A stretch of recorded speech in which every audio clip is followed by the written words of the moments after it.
Well, hello everyone, and welcome out to Maverick Trading's Market Foundations courses. Today we're going to look at market patterns, and we're going to look at kind of the progression of things from bull market cycles to bear market cycles, what corrections, what crashes, what these all kind of entail, and some little signals and signs that you can kind of identify one versus the other. But it's very important that you understand as traders that we're really not in the prediction business. We don't really get out in front of it. We kind of use the trends and the analysis in front of us. And, of course, we're looking at the indicators. We know when there's signs of caution and signs that maybe things are overheating and that sort of thing. And so we can make adjustments accordingly. But we want it to be data-based. Using the data is very important. If you use your emotions, a lot of times it will get you completely backwards in these cycles, where you'll feel most bullish at the worst times and most bearish at the worst times and so forth. So you have to kind of look at these with the data, most definitely. As always, just an important reminder that we're going to go through this as informational, as educational as possible. Please look at your own trading plan before making any trading decisions. So history has a tendency to, I don't know if we would call it repeat, but it definitely rhymes. And this is a great quote where Sidney Harris said, "History repeats itself, but in such cunning disguise that we never detect the resemblance until the damage is done." And so that's why I say there's a rhyme to it. It will never look identical to the one before, but there will be certain characteristics that are commonplace, how people feel in those moments of euphoria or complete depression about the markets and so forth. And so these cycles repeat because as human beings we tend to feel a certain way and tend to act a certain way when we feel that way. And I always use as an example, you think about how human beings are terrible at assessing risk. Think about this from the standpoint of flying. Flying in an airplane is about the safest way that you can travel, right? Yet a lot of people are very, very terrified of it. It doesn't matter that the data suggests it's very safe and much safer than if you were driving the car. People still feel nervous about it, and there's nothing you can do to kind of change that feeling that they have, right? And so when you give these people a choice between flying and driving, they would choose driving even though it's more dangerous for them. And you can't talk them out of that. That's just how they feel. And so they're going to act that way. Now, they might fly anyway because they're out of options or what have you. But the point being that how people feel has a direct relationship on how they act. And they will make choices, whether logical or not, that reflect how they feel in those moments. And this happens every day in the financial markets, where how people feel about stocks will result in what they do and how they perform and what they do in terms of buying or selling. And so we want to look at these phases and kind of think about it not only from a data perspective of what does the economics look like, but also think about the personality and think about how people feel as stocks are racing higher or plummeting lower. So we're going to talk about early upswing, late upswing, recessions, and recoveries. Now, when you think about this economic cycle, again, there's multiple components. In a recovery phase, usually there are economic policies that are stimulatory. This is Fed policy. For example, they would be cutting rates as an example. They have or would be or have already started to cut rates, quantitative easing, things like that. Confidence begins to pick up. Inflation is falling. This is, again, the general rule. And then from a market perspective, you have short rates low or falling, bond yields bottoming out, stock market begins to rise, commodities are rising, property prices begin to bottom out. And interestingly enough, the economics of businesses haven't really flourished when the stock market tends to rise. Usually the stock market is out in front. And this is an important component where there's wisdom in price action in looking at how stocks are behaving. Because if you go back to market downturns in history, the stock market turned down before the companies started to see lower earnings and see, you know, losses in the billions in some cases, right? If we go back to the financial crisis of 2007, 2008, in the worst of it, these financial entities, Citigroup, Bank of America, all of them were losing billions of dollars and reporting these huge losses. But the stock market had already started to fall before that. And then importantly, since we're talking about the recovery phase, which happened in 2009, as an example, the stock market started to blast higher in 2009, well before these companies were on solid ground, well before their earnings started to tick up or they started to see growth again, well before a lot of the fundamental data turned, in other words. So prices tend to lead in that recovery phase. Now, once you start to run higher in this early upswing, confidence increases the higher you go. Confidence tends to get higher and higher. So consumer confidence and so forth. People have a tendency to report more confidence when markets are rising. They feel like they have more money to spend. At this point, you have healthy economic growth. Again, in the recovery phase, you probably didn't have really strong numbers. Inflation, low, but maybe rising a bit. Again, bond market's stable, stocks, commodities are strong, property prices picking up because as stocks go higher, there tends to be a correlation with property prices. The stock market and real estate are really two big areas where people can invest. And if stocks are rising, a lot of times people will look to, take some of that profit and invest it in properties. If properties are rising, sometimes they'll, take some profits from that and invest it in the stock market. And so they kind of have a tendency to move together that way. Then when you get into the late upswing, this is kind of that boom mentality. Now, I want you to think about, again, I want to think about just, and I call it the grandfather indicator because my kid's grandpa, my dad, he's never been heavily involved in the financial markets. He was a police officer, in fact, the chief of police. I grew up in kind of a smaller town, and he was the chief of police, so I had to stay out of trouble as much as I could. But it was a little bit like growing up in Mayberry. He was Andy Griffith, and so he just kind of watches financial markets, but he has a tendency to kind of not really pay close attention to what's happening on a day-to-day basis.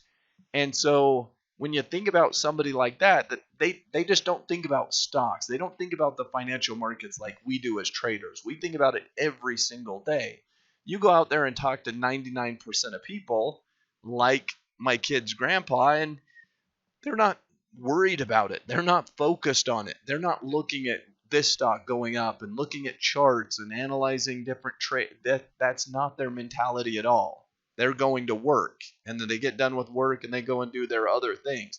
They're playing golf. And so when you get a retiree, maybe they spend a little bit more time thinking about it, but they might not have had any real track record of knowledge or understanding of how these financial markets work. Now they just have more time to spend thinking about the financial markets. But and that's probably where the kid's grandpa is now. He's figuring out vacations and just looking at things. So on occasion, I'll talk to my dad, and he'll have different ideas, and it's not like they're bad ideas. They're just the general ideas of crowd mentality. If you went out and you asked 99% of people, they'd kind of go, yeah, that makes sense. So did he like gold when it was in its boom phase? Absolutely. Should we be buying gold? Look at what these central banks are doing. This was when QE had just really been introduced. And interestingly enough, once QE really got going, gold topped out. This was 2011. It should have been the era of gold, but gold had been in this huge boom leading up to that. So gold had already priced in so much kind of ahead of time that once the QE started, it was kind of that buy the rumor, sell the news, and gold went into a big downward trend since then. You just think about it. Most people, there were commercials all over the place for buy gold, this, that. And that's how this boom mentality happens.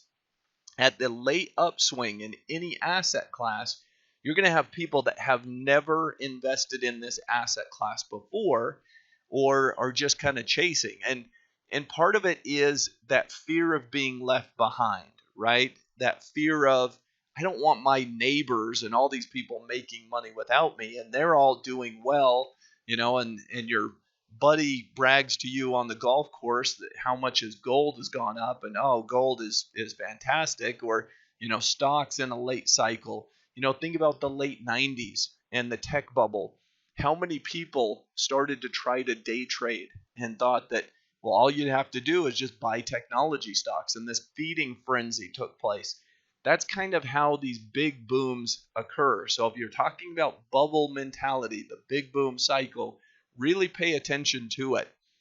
People joke and laugh about, but it's a real thing. The taxi driver indicator. Maybe now it's the Uber driver indicator. But if you get in there and your taxi driver's talking about XYZ, you got to invest in stocks because this and that, or you should be buying gold or whatever. Yeah, it's one person, but it kind of represents, as you start to hear that in the general public, you start to understand where people are maybe getting that boom mentality, and booms go bust oftentimes. So in this late upswing, you have bond yields rising, stock market showing signs of euphoria.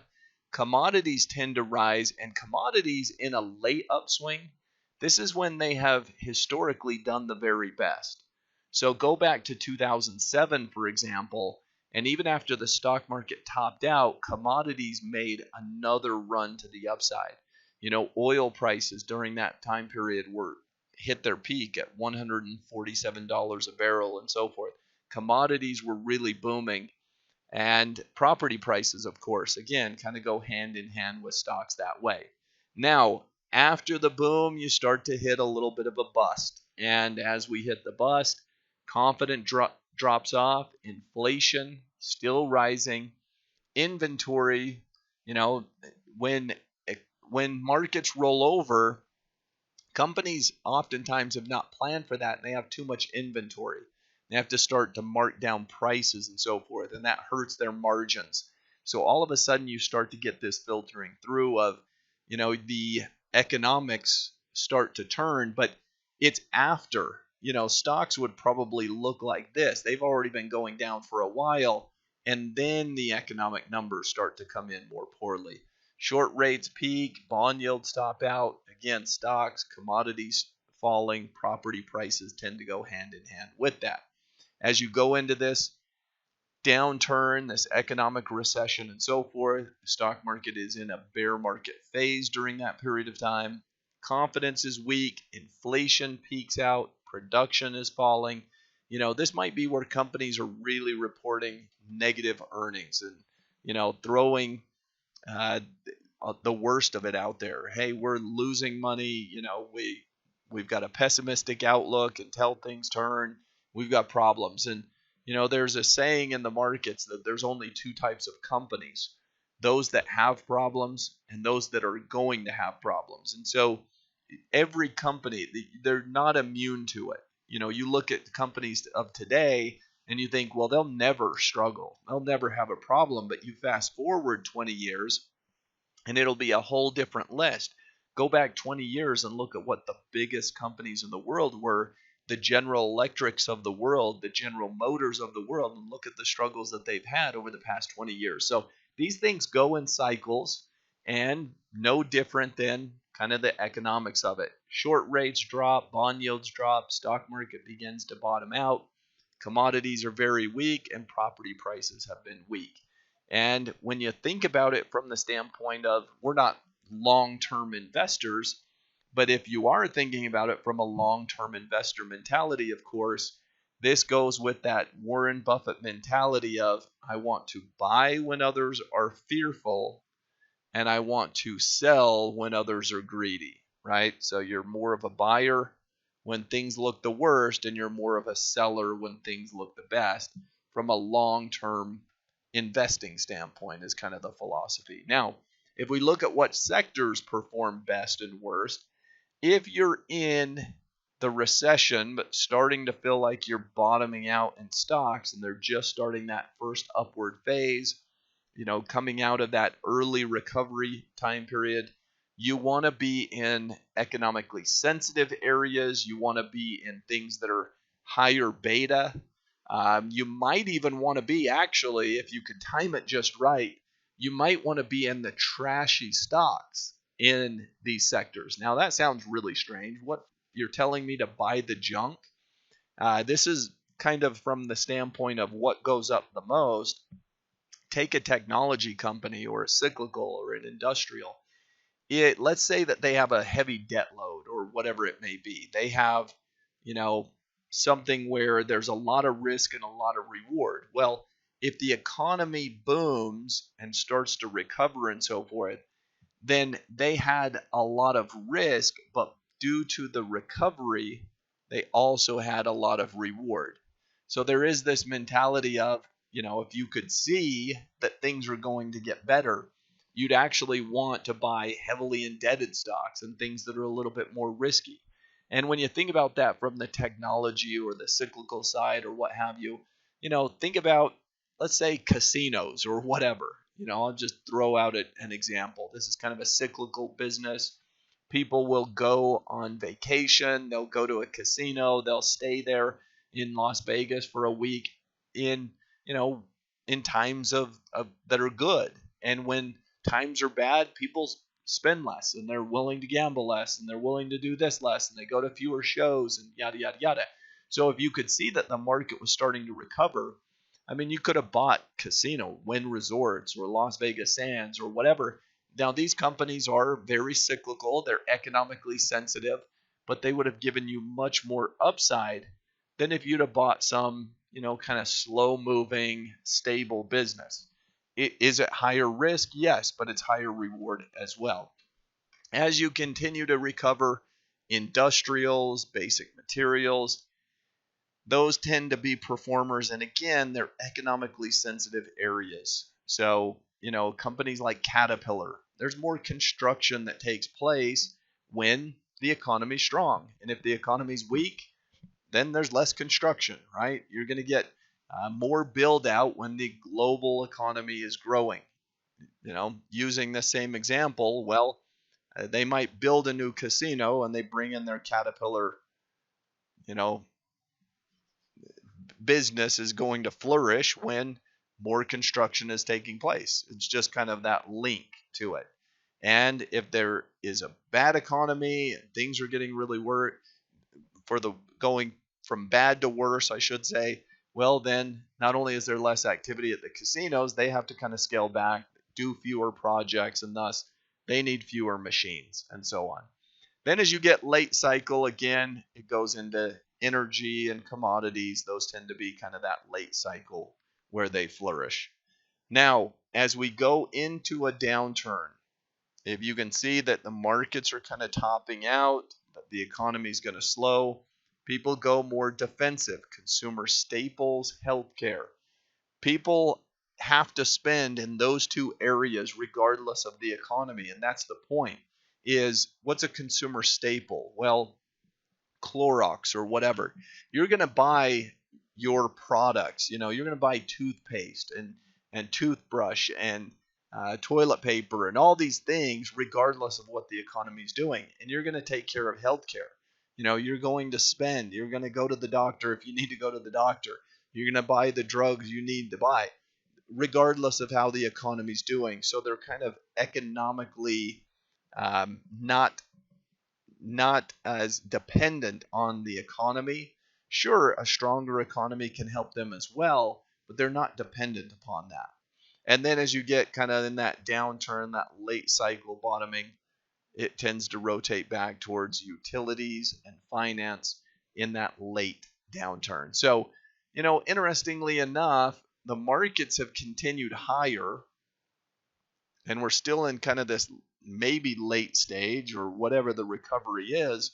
And some sectors that have been flourishing are things like utilities, healthcare has done really well, staples, technology. It's kind of this hodgepodge of, people don't really trust it, but I would call it a kind of there is no alternative trade, where people want to be invested in stocks right now much more than they want bonds. And so you kind of have this run into everything, but you definitely have underperformance in some of the materials and the energy, some of the underperformance there. So we kind of have this mix of, you know, what really is performing is kind of the utilities and the technology and so forth. So are we in this kind of bottoming and just starting a big recovery? Because that's kind of the mode that it's in. And does that continue to transfer over? Or, you know, is there just people hiding out in these kind of defensive and stronger areas and just saying we'd rather be in it than everything else? I don't know. It's kind of an interesting dynamic where we've been going up, as you can see here, since June of 2009. So we're over 10 years higher. Now, if you look at the average bull market run, its duration, employment growth, annual GDP, you'll notice that these GDP numbers just keep dropping. And that speaks to the economy. We've gone from a teenager to an adult over this time period. You might even argue we're getting into the older phase, maybe a teenager to adult into retiree type of mode. If you look at the baby boomer cycle, but this slowdown in GDP is more indicative of just a change in our country in growth potential. When you're a teenager, you have more risk and more reward. You have more area of growth, but you make more mistakes. And GDP tends to be more volatile, but it tends to be stronger overall, right? More growth.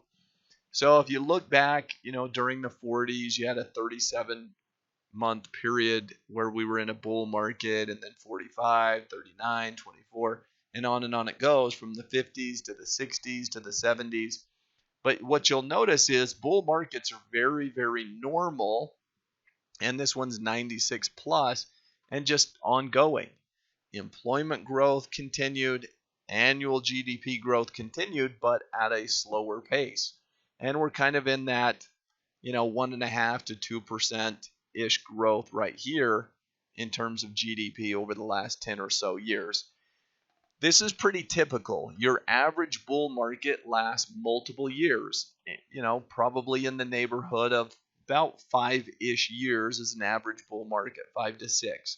Average bear market is only about 18 months, 1 to 2 years in duration. So bull markets are more common than bear markets. They tend to last longer, and there tends to be kind of this, everything's fine, so we just keep marching higher type of mode, and that's very normal behavior. So as we look at a market that's in an upward trend, we have to think about the cycles that it will still go through. What is a pullback versus a correction or a market crash? Now, if we were to look at each of these individually, if we call a pullback something that's about 5 to 10% down, it's you could call every 1% down a pullback, but we have to define them in some capacity. So we're going to say, if it's 5 to 10% down, it's considered a pullback. If it's 10 to 20% down, it's considered a correction. And if it's 20% or more, then we could call that a bear market move, right? You can call it a crash or whatever. It's not really a crash in that it might just go in a trending fashion, down, down, down, down, down for multiple weeks or months, and you get a 30% or 40% decline. Which of these do you think is most common? Well, of course, a pullback is most common because every market crash started as a pullback, grew to a correction, and then became a market crash. So if we think about it, you could put numbers around this, and you might say, well, 50% of them are only this. Maybe 30% grow to this and only 20% grow to this. And it's probably even less than that. It's probably more like, 60, 30, 10 or what have you. The reason I bring this up is pullbacks are far more likely to be what the market is experiencing in an upward trend. Yet when you're new to trading, every pullback feels like a market crash. I've been through a lot of different cycles. I've seen every variety of market. I've seen multiple varieties in terms of I've experienced multiple bear markets, multiple bull markets. I've seen a lot of corrections and so forth. I haven't seen as many as some people you'll hear from. Like, for example, if you ever watch CNBC, we kind of joke about it in the office. There's a guy on there, Art Cashin, and he's been around forever. And it's funny. We laugh about it, but back in 2009, in the worst of it, they came on television and everyone's just panicking. It's like the end of the world. These financial companies were reporting multi-billion-dollar losses and so on. And they bring on Art Cashin, and he's calm as can be, and he's like, well, back in 54 we had a downturn similar to this, and in 68 and 73 it was very, and he's been through so many of them. He didn't care. It was kind of like, yeah, this is what the markets do, but guess what, eventually we'll recover and so on and so forth.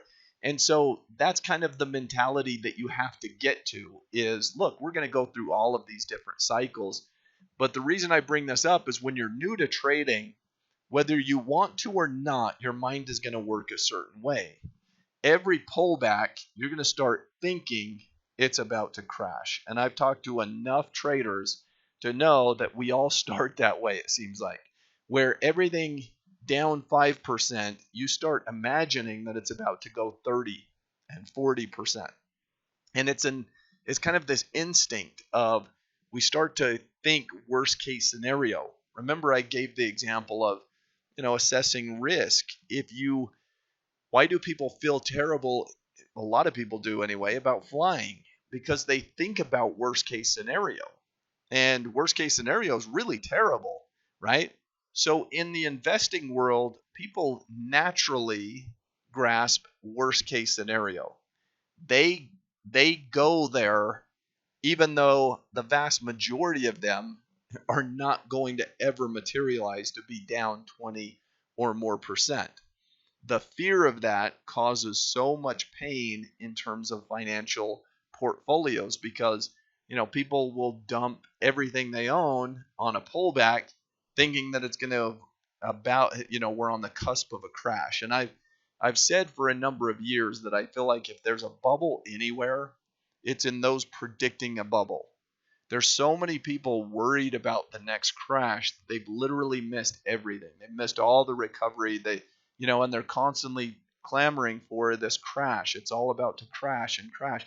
And every time the markets pull back, they start to declare victory and say, look, I told you it's about to crash. And then the markets recover and they say, well, they'll blame the Fed. Well, the Fed caused it to recover, but believe me, it's going to crash eventually, And so that you have to get out of that perma bear mentality. You have to look at markets data driven and be careful about those emotions you're going to feel. So if we look at this chart of the S&P, this stretches back to 1990. This gives us a big, long look. Now, it's not as accurate as it could be because, it's not linear. You see how all the prices up here are compressed together, 32, 31, 3,000, 29, and all these are spread apart. So this move from 500 to 600, for example, this move here, is the same as this move from 2,900 to 3,000. So it kind of compressed the prices. If this was spread out more, then you would see that from 1,500 to 3,000, this move here is just as big as this to zero. So anyway, sometimes it helps to look at these on a linear scale, but it doesn't matter to us. We wanted to just look at different cycles and give you an idea to what they look like. So a pullback in the neighborhood of 5 to 10%. How many have there been? Mountains of them. I mean, they're all over the place. We just highlighted some of them. What about corrections, 10 to 20? Well, some of those pullbacks actually materialized into corrections as well. And then how many turned into bear markets? Well, 4 since 1990. So, 5, I guess. It looks like there's maybe another one back here. But the point being that the vast majority of them, if we were to put data around this, pullbacks, there were a ton of them. Corrections, there were quite a few of them. And bear markets, there have been a couple. Now, is this in terms of trading and whatnot? you have to realize how quick we are. We can react to any of these, and if a pullback evolves into a correction and turns into a bear market, we can really profit from that by being on the right side of the trend. And so as the trends turn in the short term, you're going to be lined up with any of the bigger moves that evolve. We don't try to really pick tops and bottoms. What we're really trying to do is capture the middle portion of each of these moves. And if you're trying to capture the middle and it evolves into some big bear market, that can be actually very, very profitable. So if we look at the numbers since 1945, number of declines between 5 to 10%, about 80 of them. How many went to 10 to 20? 29. How many went 20 to 40? 8 of them. And how many 40+%? 3 of them since 1945. Your average decline for each of these periods, 17, 14, 27, and 51. So there have been 3 times where the market's been cut in half. That's kind of interesting. Will we have another time in our lifetime where the market will get cut in half? I think the answer is yes. But what's tricky about that is the market could go all the way up to 6,000 on the S&P and then get cut in half, and guess what? It's back to where it is today at 3,000. And that's a very real possibility of how markets would behave and trade and so forth. So the average length of decline in terms of months, well, if you're in a correction, average length is about 1 month. A pullback. If you're in a correction, average length is about 4 months. Bear market, about 12. And if it's a deep bear market, it grows into about a 2-year time period. Average time for recovery, of course, it's going to take a lot longer to recover from the deeper declines. So you can recover from a pullback or a correction very easily. Even a bear market doesn't take that long. But if you get into one of those deep bear markets, then you have a little bit longer time period for recovery. So interesting data there. Every 10.5 months, there's a pullback. So, when you think about the stock market and you think about it statistically, 1 or 2 times a year, you're going to have a pullback in the 5 to 10% range. That's just standard. That's just pretty normal, So you'd probably have 1 or 2 pullbacks, and maybe one of those pullbacks grew to become a correction. Within a calendar year, if we think about it statistically, since 1900, we've had 126 corrections of about 10 to 20%. So that's about 1 a year. That's pretty normal. And the average decline is about 13%. So in our lives, most years, you're going to see the market down at some point in the neighborhood of 10 to 20%. Every 3.6 years, there's been a bear market. Now, we've stretched this out a little bit, but really, if you were classifying bear markets, you could say, a lot of people say this bull market's been going since 2009. Depends on how you look at the data. Really, if you want to look at it statistically, we've only been in a bull market since the most recent 20% decline, which was at the end of 2018 when we had that downturn. So in terms of, the behavior of the markets and so on, we've really only been in this bull market. We had a bear market at the end of 2018. It went down by more than 20%. So that is a bear market, and we've since recovered. We've been in this bull market for about 1.5 years. And so if a bear market happens every 3.6, we could still be a little ways off just looking at it from the statistics standpoint. The average decline of a big bear market move of down, dramatically down 40+% and so forth. Well, that doesn't happen all that often. When you think about the average decline of a bear market, which lasts an average of 15 months, it's 34%. So the only ones that have evolved into a 40+% decline are the most dramatic. The 2 that obviously stand out, the Great Depression and the Great Recession. So the Depression in the 30s, and then of course our big, economic recession, financial crisis in 2007, 2008. Those were the two that really, really stand out. How do we know which one it is? Well, market corrections versus crashes, you don't really know. And I think that people try to get in the prediction game way too much. If you turn on TV, you're bound to hear somebody talk about the market's about to collapse. And then it doesn't take long before somebody's predicting that. Corrections happen often, especially when you're in a stronger economic situation. They rarely break those longer term support levels, and generally are just trending higher. So, the correction is normal. Something that evolves into a crash would have to be abnormal. You'd have to have, a knock-on effect where basically it's so bad that it creates negatives elsewhere. And when that happens, it can, further perpetuate the downturn in economic activity, which hurts businesses, which drives up yields, which makes it more expensive for them to borrow, et cetera, et cetera, et cetera. So when you start to see those dominoes fall, and that's what we saw in the financial markets in 07, 08. Why did it evolve like that? Well, you basically had mass chaos where financial companies thought, well, I'll give you a whole big rundown of, an example. AIG was mixed up right in the middle of it. AIG is a big financial services insurer. And so AIG had these weapons of mass destruction, these, credit default swaps. So we'll say CDSs. And basically a credit default swap is somebody would pay AIG money for insurance.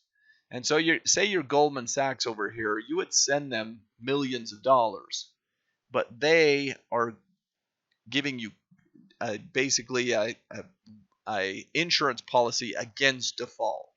They're saying, look, we'll take on the risk. Now AIG's thinking, well, this type of risk has never happened. So AIG went out and sold these to Goldman Sachs and Morgan Stanley and Bank of America and Citigroup, and they took on all this risk, right, to all these financial companies. Well, what happens when those bonds started to default? These companies had paid for insurance, and they say, well, AIG, you promised us you were going to insure those, so where's our money? We lost $1 billion on this. Send us the money. And AIG all of a sudden says, we have sold way more than we have capital to cover. And this type of knock-on effect was happening all across the market. This is just one example. But now AIG saying, well, we promised you one thing, but we can't fulfill that.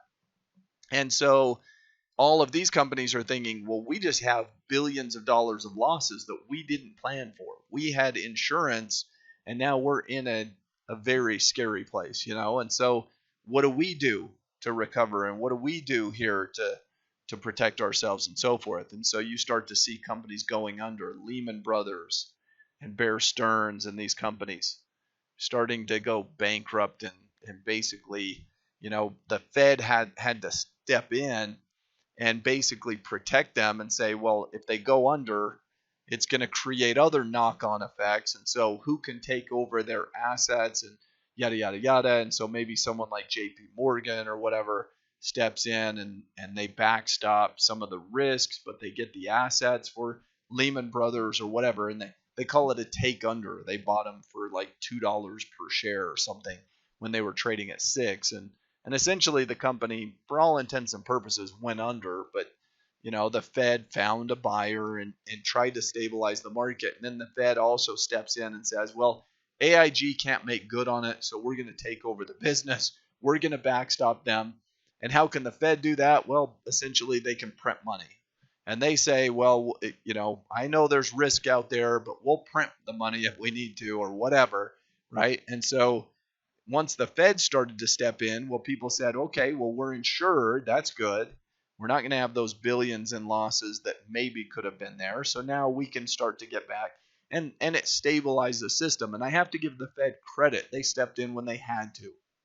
Here's the here's the problem with that. I think the Fed kind of fell in love with that and said, well, we're going to step in at every moment. We're going to backstop everything. And it works so well here. My thought is the Fed should get involved in a worst case scenario. And instead, they seem to be too heavily involved in the financial markets. That's my opinion. It's kind of my same opinion about just government and all these things in general. There's a lot of waste and a lot of excess, and the less that the Fed does and whatnot is probably for the better. But should they step in that type of crisis where you literally don't know who you can trust and financial markets were not operating normally because of it, yeah, that seems like the right time for them to get involved. So you have to have that negative, you know, move to get into that economic downturn. And it usually happens from a bubble first, and then you start to deteriorate, and people had not planned on such deterioration, and so it creates more and more selling that just filters through, and all of a sudden, next thing you know, the markets are down 50% instead of your norm. Keep an eye on news headlines. Watch for reactions. This is a good indicator. I mean, we're talking a lot about these cycles, so we're kind of talking about long term, right? When you think about a bull market cycle and a bear market cycle, that's not really a trading strategy. But if you want more of a trading and kind of an indication strategy, watch the reactions, because in a bull market, you'll shake off bad news. What has the market been able to do over the last few years? I mean, anything you have thrown at this market, it's shaken it off and it's gone to new highs. The most recent being coronavirus and all these other things that are in the headlines right now. The the potential for uh, risk around politics. We just had the whole trial and whatnot for impeachment. You have additional risk. Iran shot off missiles and all these sorts of things, and yet the market is able to shake off that bad news. The flip side happens when you start to move into a bear market cycle. You'll still have good news initially, but the markets will be trending lower. And it's a good indication that at least we've gone into corrective mode. Could turn into a bear market, but more likely, at least a corrective pattern where the markets will turn down for a while. Look for the formation of bubbles. If you see something that stands out, I mentioned the taxi driver indicator, that sort of thing. Look at where people are too euphoric or too pessimistic. And then, of course, you can follow the economic data. The data will usually be a little slower than the price action, but where we're not trying to pick the tops and the bottoms, we're not trying to predict where it's going to stop in an uptrend. Instead, we're going to let that trend roll over, and then we can start to assess the risks and see when it's likely to evolve a little bit further and profit from that. So remember, as traders, like Rob says, we are quick, we are fast. When the markets change, we can change quickly. We don't have to get stuck in some, focus. And I think this is a problem for a lot of people where it's almost like a reputational thing. It's almost like, because I predict a bubble once, I have to stick with it until it finally works. And that's just a bad mentality to have. We should be willing to change our opinion and change our mind, which only means we've learned something, which only means that we've gathered more information and so forth. So understanding the difference between a correction and a crash can be difficult in the middle of it. Indicators at extreme levels can give you a sense of this. If there's a price doesn't matter mentality where they'll pay anything, you start to bubble over. We definitely saw that in technology in the late 90s. We saw that in housing prices in the mid 2000s. You'll get extreme measures on the VIX or the ADX or the RSI. We'll look at the ADX here in a second. Look for the formation of bubbles where, valuations get extreme. People that have never invested are all of a sudden interested. People that had never considered gold, clamoring for gold in 2010 and so on, in the midst of its run from literally 500 an ounce, not too much earlier, until $1,800, $1,900 an ounce, and people are just falling all over themselves trying to invest in gold. It's a euphoria. Bitcoin, same thing, whatever it is, it doesn't matter the asset class. When you start to see people that have never been interested, you know, willing to just run in there, you start to get those bubbles. Follow the economic data, watch for changes. If there's one thing that seems to be linked to equities more than anything else, it might be jobs. When you think about the jobs situation, this is a big part of available capital that comes into stocks, and it's just an automatic capital. If people have jobs, they might have 401ks and IRAs, and in many cases that brings capital into the markets consistently. When you see the job situation turn, for better or worse, it tends to be, again, a pretty good quick indicator from an economic standpoint as to how stocks are going to behave. So I think if we are going to go into more of a prolonged downtrend in stocks, you'd have to see jobs make a U-turn from where they're really nice, plenty of jobs, we continue to increase in jobs, non-farm payrolls, and jobs would have to take a downturn. And if you started to see that where people were losing jobs on a consistent basis, that's a real problem for equities.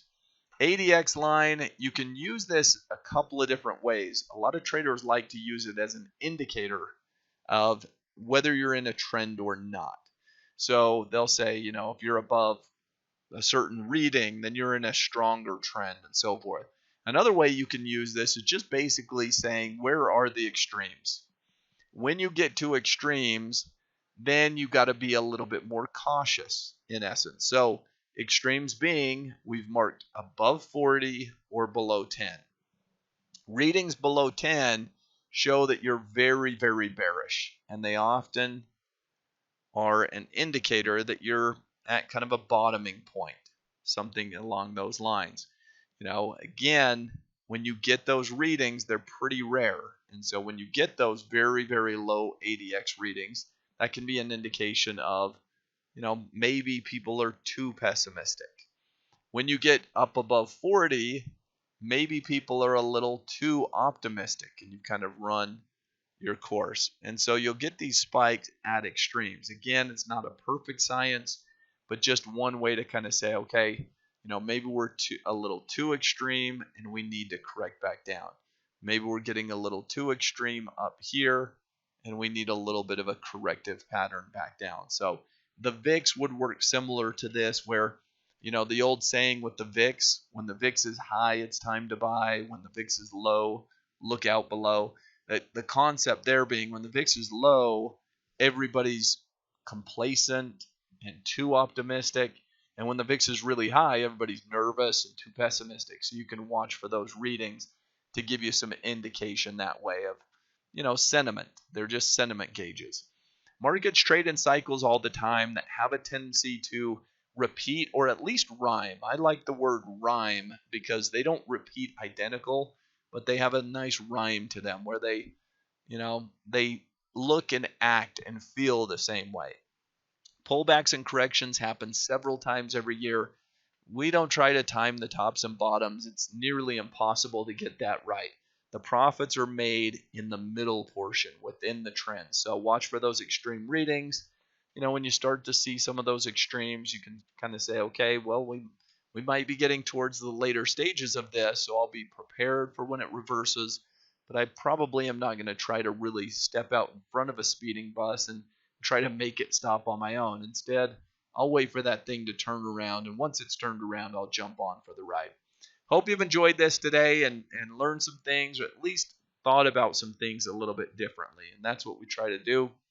Everyone have a great rest of your week, and we will see you next time. Goodbye, everyone.